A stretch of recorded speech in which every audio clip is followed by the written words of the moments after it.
Good morning students, how are you all? Okay, so in this video I will be discussing with you all the chapter of biology for class 9. It is the chapter of tissue. Okay, so first in this video we will be dealing with the plant tissue part, and I want all of you all to go through the video till the end. In this video we will be dealing with the basics so that you get a proper understanding about the further and the complex part of the chapter after going through this video. Okay, so let us start.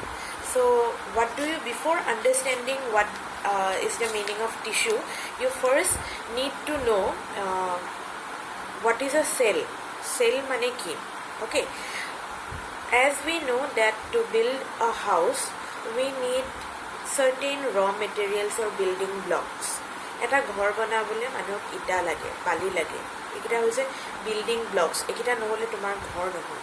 ঠিক তেনেকৈ এটা শৰীৰ গঠন হ'বৰ কাৰণে কিছুমান small সৰু সৰু ধৰণৰ বস্তু দৰকাৰ হয়, যিবোৰক চেল বুলি কোৱা হয়।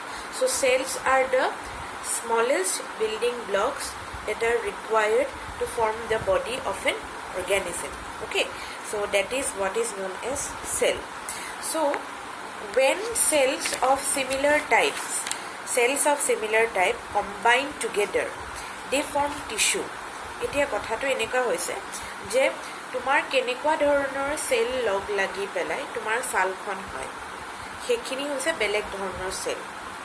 তোমাৰ বেলেগ ধৰণৰ সেল লগ লাগি পেলাই তোমাৰ হাৰ্টৰ ধৰা তোমাৰ হাৰ্টটো গঠন হয়, বা এটা অৰ্গেন বেলেগ এটা অৰ্গেন গঠন হয়। ঠিক আছে, তাৰপিছত তোমাৰ কিবা বেলেগ ধৰণৰ সেল কিছুমান মাসল সেল কিছুমান লগ লাগি পেলাই তোমাৰ এটো কি বুলি কয় মাসলখিনি গঠন হয়, দেহাৰ মাসলখিনি গঠন হয়।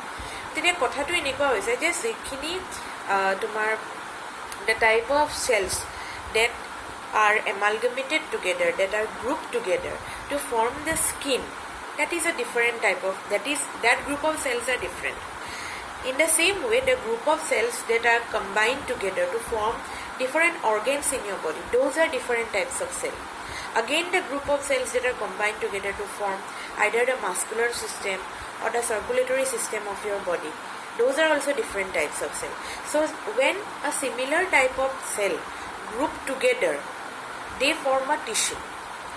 Okay, they form a tissue. বহুত সেল একেলগে লগ হলে টিস্যু এটা ফৰ্ম কৰে, আৰু সিমিলাৰ ধৰণৰ টিস্যু একগোট হৈ পেলাই একেলগ হৈ পেলাই এটা অৰ্গেন ফৰ্ম কৰে।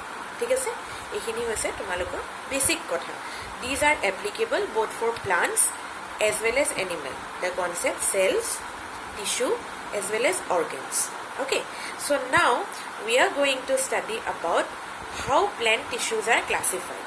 Okay, so basically you need to know, okay, before I teach you anything, I would like to suggest you take a pencil and a copy along, so that whatever I say right from now onwards, you can write it down, and it will be better if you make it in the form of a chart. Okay, so plant tissue, you write the heading as plant tissue and you put down 2 arrows. Okay, you put down 2 arrows on top of the heading plant tissue. So plant tissue is basically classified into 2 categories. Okay, first one is called your meristematic tissue and the next one is called your permanent tissue. Okay, what are the 2 main categories of plant tissue? Meristematic tissue and permanent tissue. Okay, now first we will go to meristematic tissue. Meristematic tissue is again divided into 2 parts. Meristematic tissue পৰা আকৌ দুটা তোমালকে division দিয়া, তাত লিখা যে meristematic tissue classification 2 ধৰণৰ হয়। কি ধৰণ? প্ৰথমটো হৈছে first one, on the basis of origin, মানে meristematic tissue অৰিজিনৰ বেসিছত ক'ৰ পৰা অৰিজিনেট কৰিছে সেইটো বেসিছত গৈ পেলাই তোমাৰ দুটা ভাগত ভাগ কৰা হৈছে। প্ৰথমটো হৈছে on the basis of origin, তাৰ পৰাও তোমাৰ on the basis of originৰ পৰা দুডাল ব্ৰাঞ্চ আহিব। প্ৰথমটোক কয় primary meristem আৰু 2 নম্বৰটোক কয় secondary meristem. I'll explain all these things, but first you need to know the classification. So next classification of meristematic tissue. First one was on the basis of origin. যাৰ দুটা part আছে, এটা primary মেৰিষ্টেম, এটা secondary মেৰিষ্টেম। এতিয়া মেৰিষ্টেমেটিক টিস্যুৰ আন এটা ভাগ হৈছে on the basis of location, গছজোপাৰ কোনটো জেগাত সেইটো মেৰিষ্টেমেটিক টিস্যু প্ৰেজেণ্ট থাকে সেইটো হৈছে on the basis of location বুলি কোৱা হয়। এতিয়া অন দ্য বেচিছ অফ লোকেশ্যনত মেৰিষ্টেমেটিক টিস্যুৰ তিনিটা ভাগ আছে।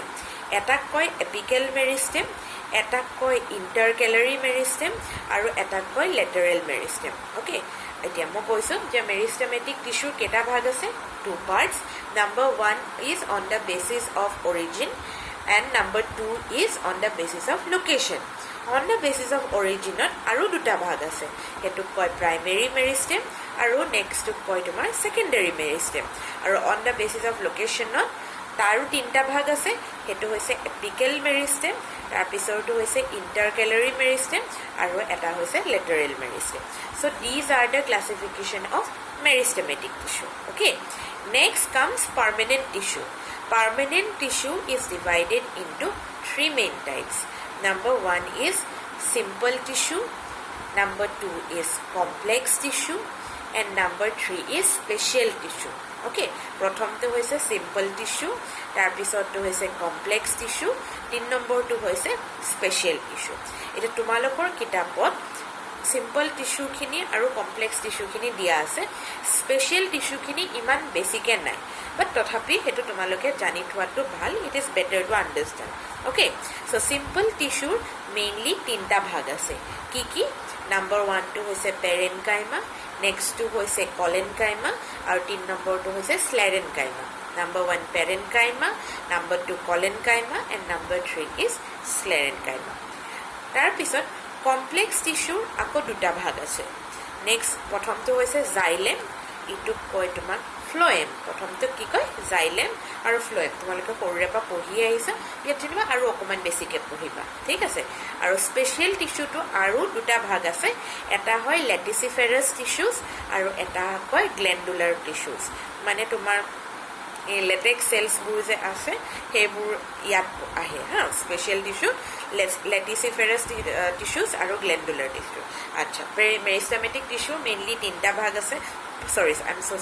পাৰ্মানেণ্ট টিস্যুৰ মেইনলি তিনিটা ভাগ আছে। প্ৰথমটো হৈছে চিম্পল টিস্যু, কমপ্লেক্স টিস্যু আৰু স্পেচিয়েল টিস্যু।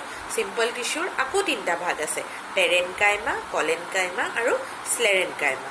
কমপ্লেক্স টিস্যুৰ দুটা ভাগ আছে, জাইলেম আৰু ফ্লয়েম। আৰু স্পেচিয়েল টিস্যু আছে তোমাৰ দুটা, এটা হৈছে লেটিচিফেৰাছ টিস্যু আৰু এটা হৈছে তোমাৰ গ্লেণ্ডুলাৰ টিস্যু। হ'ল, এইটো হৈছে মেইনলি আমাৰ প্লান্ট টিস্যুৰ ক্লাছিফিকেশ্যন। আচ্ছা, এতিয়া প্লান্ট টিস্যুৰ ক্লাছিফিকেশ্যন হ'ল, আমি পঢ়িলোঁ। এতিয়া ফাৰ্ষ্ট আমি পঢ়িম যে মেৰিষ্টেমেটিক চেলছ। মই এতিয়া তোমালোকক পঢ়ালোঁ যে মেৰিষ্টেমেটিক প্ৰথম হৈছে প্লান্ট টিস্যুৰ দুটা ভাগ আছে, এটা হৈছে মেৰিষ্টেমেটিক টিস্যু, এটা হৈছে পাৰ্মানেণ্ট টিস্যু। এতিয়া মেইন কথাটো হৈছে যে মেৰিষ্টেমেটিক চেলছ একেলগ গোট খাইহে মেৰিষ্টেমেটিক টিস্যু হয়। মেৰিষ্টেমেটিক চেলছবোৰনো কি হয় শুনিবা। The cells which have the power of cell division are known as meristematic tissue.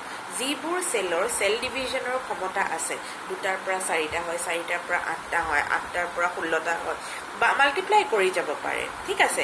তো যিবোৰ চেলে মাল্টিপ্লাই কৰিব পাৰে, যিবোৰ লিভিং চেল ৰিপ্ৰডিউচ কৰিব পাৰে নিজৰ নিচিনা বেলেগ চেল, সেইবোৰক মেৰিষ্টেমেটিক চেলছ বুলি কোৱা হয়। তাৰপিছত মেৰিষ্টেমেটিক চেলছবোৰ সদায় থিন ৱাল্ড হয়, যিখন চেল ৱাল থাকে। আমিতো পঢ়িছোঁ যে plant cell always have a cell wall, animal cell do not have a cell wall. So' these meristematic cells have very thin cell walls. You need to remember that. Next, these cells do not have any intercellular spaces. Meristematic cellot কেতিয়াও intercellular spaces নাথাকে। হ'লনে? বুজি পালা? এইটো হৈছে basic মানে idea or the definition you can say of meristematic cells. The cells which have the power of cell division, which are having thin, very thin cell wall and are isodiametric and they do not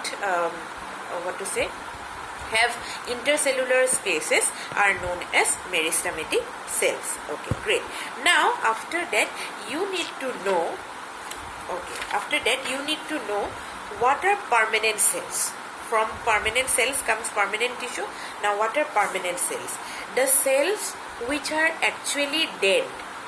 সেইবোৰ চেলৰ cell ডিভিজনৰ ক্ষমতা নাই, সেই চেলবোৰে এটা structure দিবলৈহে দৰকাৰ হয়। ডেফিনেশ্যনটো বা লিখিলে আমি কেনেকৈ লিখিম? The cells which have lost the power of division and have attain the definite shape and form are known as permanent cell. যিবোৰ চেলছত চেল ডিভিজন কৰা কেপাচিটি নাই, মানে অলৰেডি সেইবোৰ ডেড চেল হয়, তাৰ অলৰেডি এটা ফিক্স ষ্ট্ৰাকচাৰ আছে, সেইবোৰকে কয় তোমালোকক কি বুলি কয়? পাৰ্মানেণ্ট চেল বুলি কয়। পাৰ্মানেণ্ট চেলবোৰ থিনো হ'ব পাৰে, ঠিকো হ'ব পাৰে। এতিয়া কিছুমান পাৰ্মানেণ্ট চেল লিভিঙো হ'ব পাৰে, বা যদিও সিহঁতৰ চেল ডিভিজনৰ কেপেবিলিটি নাই, তথাপিও সিহঁত ডেড নহ'বও পাৰে, কিন্তু মেক্সিমামবোৰ ডেডেই থাকে, ঠিক আছে। আৰু সিহঁতৰ চাইটোপ্লাজমটো থাকে, নিউক্লিয়াছটো বহুত ডাঙৰ থাকে, আৰু যিটো ভেকিউল থাকে, ভেকিউলটো বহুত ডাঙৰ থাকে, আৰু যিটো নিউক্লিয়াছ থাকে, নিউক্লিয়াছটো বহুত সৰু থাকে। চ' পাৰ্মানেণ্ট চেলৰ ডেফিনেশ্যন তোমালোকে লিখিলে কেনেকৈ লিখিবা? The cells which do not have the power of cell division and have attain the definite shape and structure are known as permanent cells. These permanent cells are always they can be thin also, they can be thick also, and they can be sometimes living or mostly dead, and they have cytoplasm with a very small nucleus and a large vacuole. Okay, so this is the definition of permanent cell. ঠিক, এতিয়া permanent চেলৰ পৰাই গৈ পেলাই permanent tissue হয়গৈ। ঠিক আছে, তো এইখিনিলৈকে বুজিলে? অ'কে, এইখিনিলৈকে যোনে যোনে ভালকৈ বুজিছা বা নাই বুজা বা অলপ তোমালোকে বস্তুটো বুজিবলৈ দিগদাৰ পাইছা, মই আকৌ কওঁ, go through the video' multiple times, তোমালোকে নিশ্চয় বুজিবা। আৰু যদি বাই চান্স কিবা ডাউট আছে, তো you know' how to reach me out. So' in the next video' I will be teaching you the different meristematic tissues, that is primary meristem, secondary meristem, and the other things. So till then, keep studying. Please continue with your studies regularly. And one more thing, please write down the notes that I have been providing you in the school app, and along with that, keep your copies updated. কিতাপবোৰত অকল আনচাৰবোৰ লিখি পেলাই ধুনীয়াকৈ জপাই কুচাই তাত ধূপধূনা দি থ'লে নহ'ব, পঢ়িব লাগিব কিন্তু দেই। And if you study, definitely these things are very, very easy. But if you don't study, this will be hard for you all, and you all will face the problems during the exam. So I don't want any of my students to face that problem. So please be regular with your studies and follow up with my channel, and so that you can get updates and notification. Like, share and subscribe it among your friends so that everyone is benefited. Thank you and have a nice day.